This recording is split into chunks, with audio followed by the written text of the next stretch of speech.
get to those in a second. But in terms of the timeline, this process, as I said, started about 18 months ago.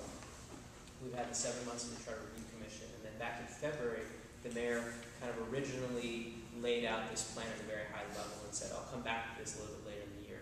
Now, in order to get on the ballot for November, there's a whole lot of work that the clerk's office at the city level has to do and the county to get everything in order.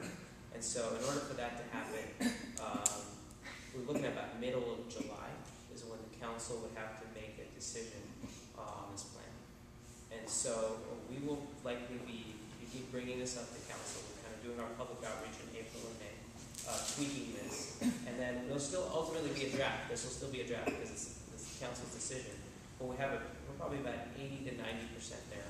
And we'll present that in early June. And then the council will have June and July to make that decision. And then we'll go to November. Okay. Thank you. So now's an important time in the meeting where we want to turn it over to people in the audience. If you have questions, and to kind of get it going, I have a question for all of you in the audience. If any of you care to answer it, you can. But if not, you can ask your own question. One of the elements that came up in our discussion at the Charter Review Committee is with the kind of our unique system with Sacramento. We have a full-time mayor who serves on a part-time city council. Has no additional authority than any other city council member does. And of course, the mayor is elected citywide, so he's chosen by all the voters. But it really has no additional authority other than to run the city council meetings. So my question to all of you, and if you care to answer it, is how do you hold a mayor accountable under that system? What do you use to measure a mayor's success? If his only authority is to run the city council meeting? I don't know. So, any other questions? You don't have to answer that one if you can't think of an answer. I know I struggled with it and I couldn't come up with one. Does anyone here have any questions or suggestions? Yes, sir. On the limited veto, yeah. Do you have specifics of what the limits? Yeah, it would be so there's 3 types of actions that a council can take: motions, resolutions, and ordinances. Motions is the stuff you see all the time, right? Literally every item, probably about 20 or 30 times. Wouldn't include motions. Resolutions are, any number of things that are, okay, we have our policy in place, council just needs to ratify it. Now, legislative,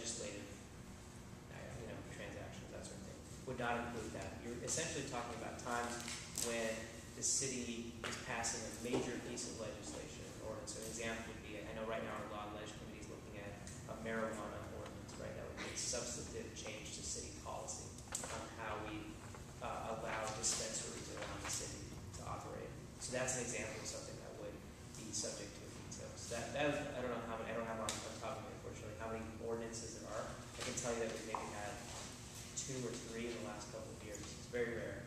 And then the other category is the budget, right? So the mayor presents a budget, the council makes their changes, and then sends back to the mayor, okay, we agree with you on this, this, and this, but we change this. And then rather than the mayor wholesale rejecting that budget, there's a line item to say, well, I disagree with this, this, and this, and then the council will have the ability to override that veto if they want to.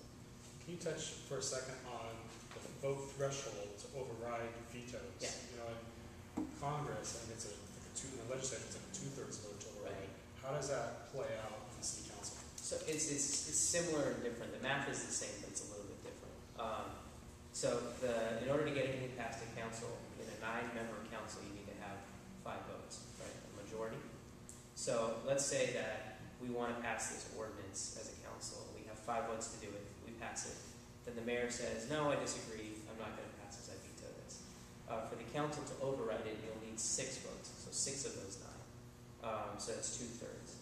Now, I know sometimes in Sacramento, people get nervous about 2/3 because they think about the state. And they think about all those times where they try to do things at the state level and it doesn't work because the threshold is so high to get things done.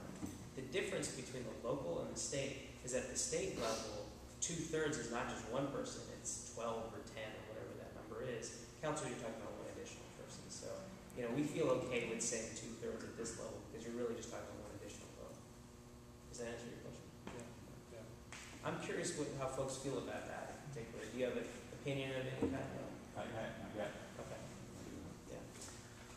If you enacted in 2011 you will not have the 9th council seat done. So the mayor gets a vote and he gets a veto vote. No. How does he not? It's a great question. Does everyone understand the question? So part of the argument for doing this in November of this year is that right now we have the census going on, right? And we're going to get a whole lot of data.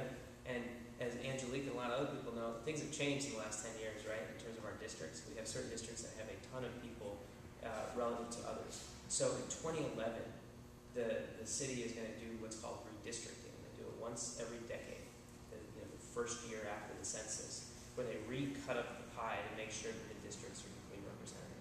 And so we're going to do that anyways, whether this proposal happens or not. And that's going to change who, for some people, it's going to change who their council person is. Now, what happens when you add a 9th district? As I said, right now we have 8. The mayor would leave, so we need to add a 9th district.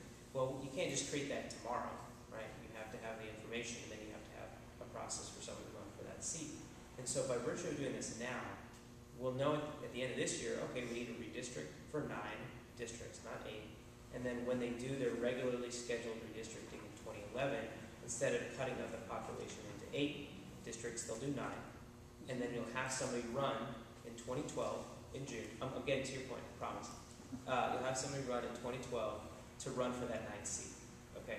Now that's not the whole story though, right? Because if this is going to be effective January 1st of 2011, what are you going to do for those 18 months? And this is an issue that other cities dealt with too. And what they decided was, it's not worth, first, it was not worth the delay in trying to create change. So what we've done in this proposal is, the mayor is 100% off of council. So there was a worry a little bit earlier that, wait a minute, okay, in this intervening period before we get to 9th district, the mayor is going to be able to sit on council because there's not the 9th person there. So they can vote yes for something. Then they can run over to the executive branch, vote no for it, and then they can run back to the legislative branch and override their veto. Now, practically speaking, I hope we never have a mayor that would ever vote yes, no, and yes in the span of 10 days. If we do, I think we have bigger problems in our governance system. But it is a legitimate How worry. do you break a tie? The key to it is, for those 18 months, you always need 5 votes to pass something. And so if you have 8 people on the council, and it's a 4-4 tie, the item doesn't pass. And that's how folks did it in other cities. That's the short answer to your question. But the key thing is you always need 5 votes to make it pass. And that's a good point. I'm glad it was raised. It was one of the criticisms that was raised by the council of the initial proposal, and it's really a mechanical issue with the proposal, and without addressing it, I mean, or perhaps the easiest way to address it would be to perfectly sync charter review change with the census every 10 years.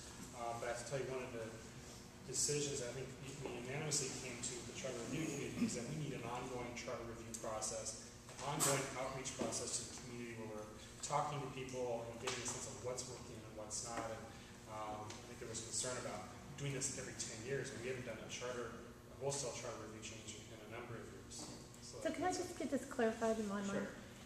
It passes in 11, the mayor is no longer on the council. Correct. So the mayor cannot vote for anything, nor can he vote to override a veto or not override a veto, correct? The mayor has no vote on a council issue. The only thing he can do is to veto it. Yes. It comes back to the council. If the council has 5 votes to override it, 6 votes. you just said 5. You told me 5. Not for an override, to pass it. Okay, Override so is 6 votes. he has no vote whatsoever On the council. on the Never. council, No.